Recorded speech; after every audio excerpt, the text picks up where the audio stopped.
Joyful living is a habit. We can shift our thinking and change our life. It is that simple. There are so many authors and thinkers of the New Age who really, truly help us to live in extraordinary ways.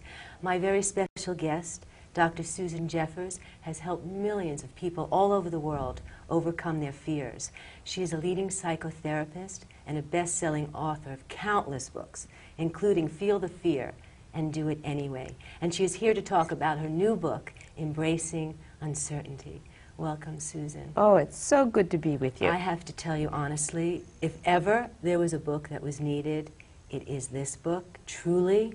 With everything that's going on in the world, the craziness, the fears, watching television, I mean, we really need this book. Yeah, tell me why you didn't call it Erasing Uncertainty. Very good question, because you can't erase uncertainty. However, you can make it a friend. And that's what I tried to bring out in this book. By the way, I just wanted you to know that just as I ended the writing of this book, before I did all the, the editing and stuff, is when September 11th happened. Wow. And I thought, my gosh, if ever, as you said, there was a book like this needed, it is now. And I went back and I, fixed it a little bit. Wow, how profound is that? I know. Wow, amazing. I know. It just blew my mind. So what is it about uncertainty? What's the truth about uncertainty that we really need to embrace? Well, first of all, I think we all would prefer to erase the uncertainty, as you said. God, would we? But we can't. We can't control everything in the outside world. We just can't do it. We try. And we try. I always joke that I'm a recovering control freak. Right. And I'm sure there are a lot of them listening out there. Right. But we can't. And the more we try to control, of course, the unhappier we get, the more frantic we get.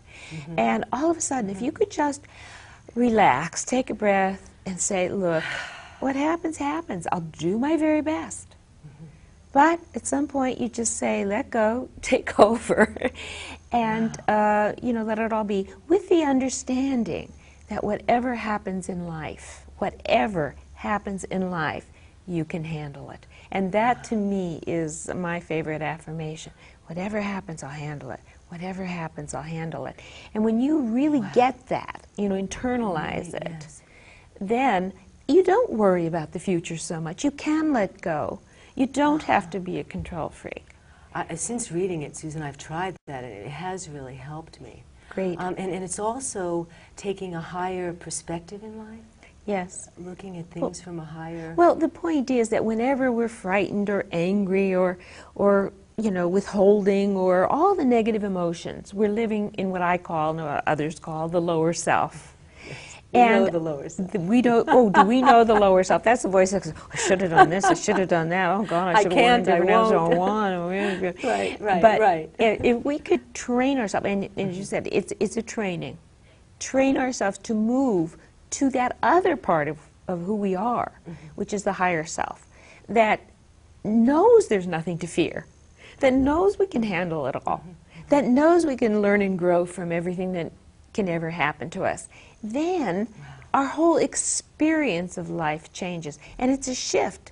It's a shift in our mind, really, to go from that lower place to the higher place. And it is that simple, though. It is that simple, yet it's a lifelong process. That's the thing, And in fact, I wrote Feel the Fear and Do It Anyway. People say, oh, you must never be afraid. And I said, no, that's not what I said. I said, feel the fear and do it anyway. Wow. Because every time we take a step into the unknown, there is a proponent of fear, but we just have to pull out those tools that give us strength, that move us to the higher self.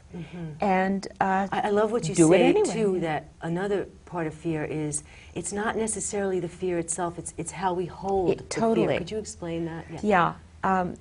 Some people feel fear from this sense of pain and paralysis, and they don't move. They don't do what they want in life. And life kind of passes them by. Little by little, if we could learn the tools that make us feel more powerful within, we move from a position of pain with the fear to a position of power.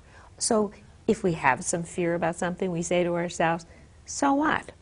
I'm going to do it anyway. And it's those tools. And I know in Embracing Uncertainty, I talk a lot about the toolbox, We have to collect Yes. those tools that just make us feel fine. So then when something scary happens, we say, okay, this is what life handed me. Now, what am I going to do to make it a positive experience? And from my own experience, I had cancer. I had breast cancer 20 years ago. I had And you got a an award mastectomy. for, I got an award for speaking about being so brave with well, it. and with humor. You know, we Yes. have to, that's another thing, we have to lighten up, you know.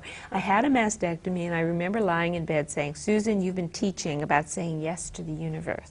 You've been teaching this. Now here you are. Life has handed you a mastectomy. What are you going to do? Are you going to be the victim? Why did this happen to me?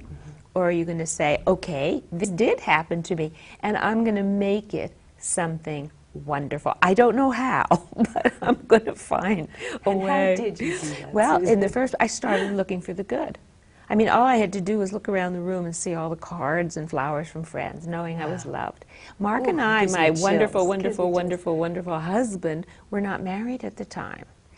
And we didn't know where the relationship was really going, but he was so wonderful, and I transformed, and something happened because of the mastectomy that made us want to spend the rest of our lives together. It's just Yeah. chill. It's really chilling. It is. Wow.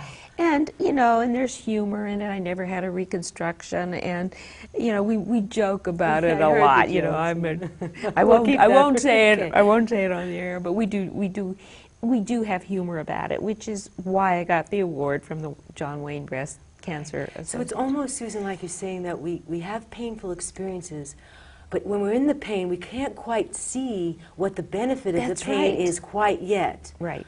But there is. I mean, even think about 9/11. Yes. I mean, we're New Yorkers, both Yes, of us. yes. The way that people came out on the streets. It Right? was Were you there? so Were you- unmoving. did I you wasn't. see some I of wasn't it? physically there. But you heard about but, people. and it affected the whole country. I think there was a sense of Yes. togetherness that it was tangible, and it was so delicious. And people out on the streets helping each other. Yes, I mean, it was everybody just- was yes. helping, and it brought out all this beauty in people, and the sense that they could make a difference if they contributed something beautiful to the situation. Even little children, you know, selling lemonade on the corner so they could send money to the victims. And I mean, it's just beautiful, and that's making something good. Not that it would be what we would choose to learn valuable lessons. I mean, rather than cancer, I would have preferred a trip to Italy. You do understand.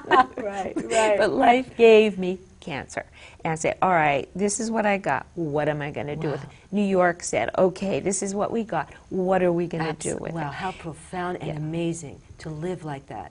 I mean, you talk a lot about being in the hero mentality yeah. and not the victim mentality. Yeah, I think the victim mentality, which seems to be sweeping a lot of sections of society today, you know, and blaming everybody else for what you're feeling. You know, we have to take responsibility for how we react, which we were talking about a little bit earlier. And it's not, as you said, about the situation at all. It's how we react to the situation. And I think my biggest teacher, mentor in this area was Viktor Frankl. Well, Oh, I yes. was never so changed by a book in my whole Me too. life. I've and quoted. I want to name it. It's Man's Search for Meaning.